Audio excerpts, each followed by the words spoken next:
Hey guys, welcome to my channel and welcome back to my channel. So basically, if you missed it yesterday, Isaac blessed the wrong son. He was trying to bless Esau, but he wound up blessing Jacob.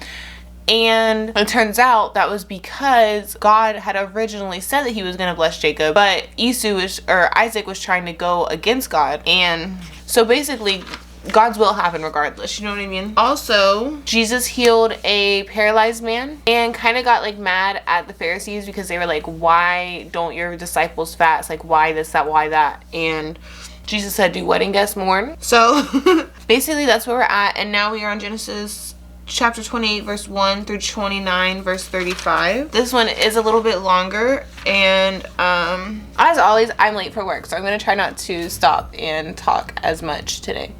So Isaac called for Jacob, blessed him, and said, you must not marry any of these Canaanite women. Instead, go at once. Why do they not want their sons? I know I just said I'm going to stop talking, but why do they not want their sons to marry Canaanite women? Like, what is wrong with Canaanite women? Abraham didn't want Isaac to marry a Canaanite woman. If you remember, that's why Rebecca came from Abraham's homeland. So I don't understand. I really don't understand that. Anyways, instead, go at once to Padan Aram, to the house of your grandfather Bethulah, and marry one of your uncle Laban's daughters. There's also a lot. I mean, there is, you know what I mean? If it's his uncle's daughter, that would make him his cousin. There's a lot of cousins marrying each other, and I don't understand it. May God Almighty bless you and give you many children, and may your descendants multiply and become many nations. May God pass on to you and your descendants the blessing he promised to Abraham. May you own this land where you are now living as a foreigner, for God gave this land to Abraham. So Isaac sent Jacob away, and he went to Padan Aram to stay with his uncle Laban and his mother's brother, the son of Bethulah the Aramean. Esau knew that his father Isaac had blessed Jacob and sent him to Padan Aram to find a wife, and that he had warned Jacob, you must not marry a Canaanite woman. He also knew that Jacob had obeyed his parents and gone to Padan Aram. It was now very clear to Esau that his father did not like the local Canaanite women. So Esau visited his uncle Ishmael's family and married one of Ishmael's daughters, in addition to the wives he already had. His new wife's name was Mahalatha.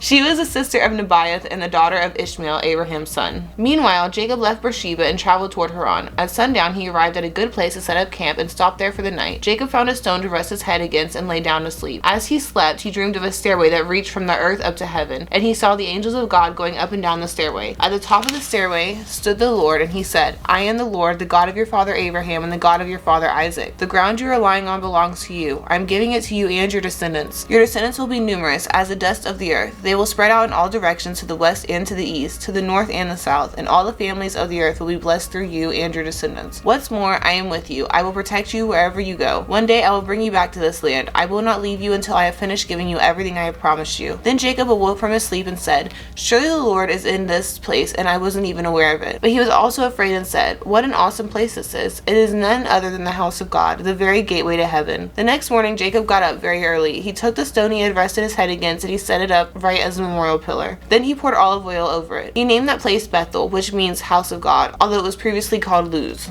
Jesus was born in Bethlehem, right? I wonder if the name of, because like a lot of places and people like change their names eventually, so I wonder if Bethel becomes Bethlehem. Then Jacob made this vow, if God will indeed be with me and protect me on this journey, and if he will provide me with food and clothing, and if I return safely to my father's home, then the Lord will certainly be my God. And this memorial pillar I have set up will become a place for worshiping God, and I will present to God a tenth of everything he gives me. Then Jacob hurried on, finally arriving at the land of the east. He saw a well in the distance, 3 flocks of sheep and goats lay in an open field beside it, waiting to be watered, but a heavy stone covered the mouth of the well. It was the custom there to wait for all the flocks to arrive before removing the stone and watering the animals. Afterward, the stone would be placed back over the mouth of the well. Jacob went over to the shepherd and asked, where are you from, my friend? We are from Haran, they answered. Do you know a man there named Laban, the grandson of Nahor, he asked. Yes, we do, they replied. Is he doing well? Jacob asked. Yes, he's well, they answered. Look, here comes his daughter Rachel with the flock now. Jacob said, look, it's still broad daylight. Too early to round up the animals. Why don't you water the sheep and goats so they can get back out to the pasture? We can't water the animals until all the flocks have arrived, they replied. Then the shepherds moved the stone from the mouth of the well, and we water all the sheep and goats. Jacob was still talking with them when Rachel arrived with her father's flock. She was a shepherd. And because Rachel was his cousin, the daughter of Laban, his mother's brother, and because the sheep and goats belonged to his uncle Laban, Jacob went over to the well and removed the stone from its mouth and watered his uncle's flock. Then Jacob kissed Rachel, and he wept out loud. He explained to Rachel that he was her cousin on her father's side, the son of her aunt Rebekah. So Rachel quickly ran and told her father Laban. As soon as Laban heard that his nephew Jacob had arrived, he ran out to meet him. He embraced him and kissed him and brought him home. When Jacob had told him his story, Laban exclaimed, "You really are my own flesh and blood." After Jacob had stayed with Laban for about a month, Laban said to him, "You shouldn't work for me without pay just because we are relatives. Tell me how much your wages should be." Now, Laban had 2 daughters. The older daughter was named Leah and the younger one was Rachel. There was no sparkle in Leah's eyes, but Rachel had a beautiful figure and a lovely face. Since Jacob was in love with Rachel, he told her father, "I'll work for you for 7 years if you'll give me Rachel, your young daughter, as my wife." "Agreed," Laban replied. "I'd rather give her to you than anyone else. Stay and work with me." So Jacob worked 7 years to pay for Rachel, but his love for her was so strong that it seemed to him but a few days. Aw, I want somebody to work for 7 days for free for me. Nobody's ever gonna do that. Let's just be honest for a minute. Finally, the time came for him to marry her. "I have fulfilled my agreement," Jacob said to Laban. "Now give me my wife so I can sleep with her." Okay, he's ready. He said, "Look, I've been waiting 7 years."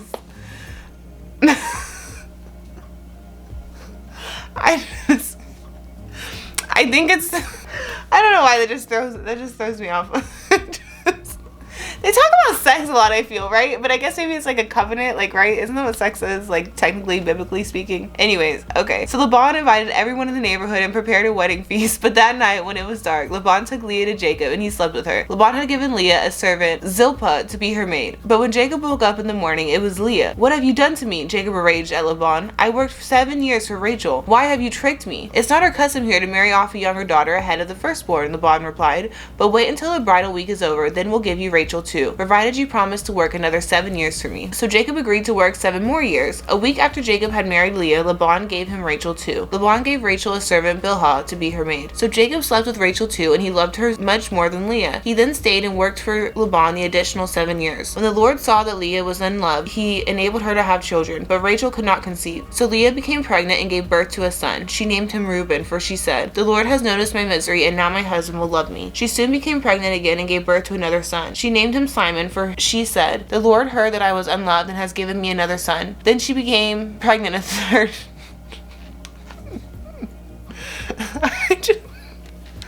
Simon says, that's not funny. That's not funny at all. But you, that's just, I'm gonna go. Okay. These eyebrows are really trying my life today.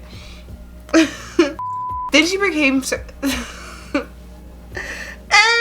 then she became oh my gosh. Anyways, then, like, literally, what are my eyebrows doing? We don't know.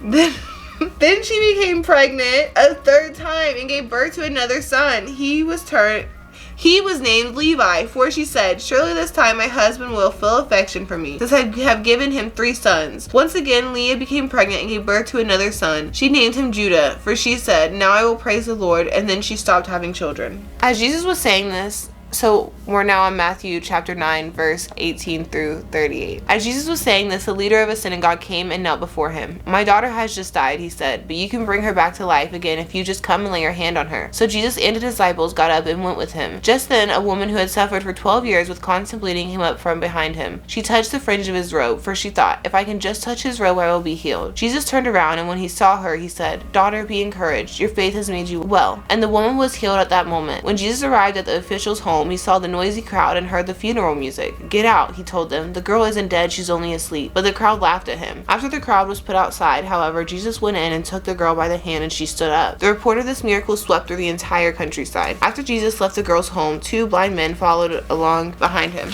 shouting, "Son of David, have mercy on us." They went right into the house where he was staying, and Jesus asked them, "Do you believe I can make you see?" "Yes, Lord," they told him, "we do." Then he touched their eyes and said, "Because of you..." Why am I like this? I don't, like, why am I like this? Like, what? I don't even know why I'm laughing. Like, Jesus just healed a whole person, like, brought her back to life. And all right, I'm gonna leave.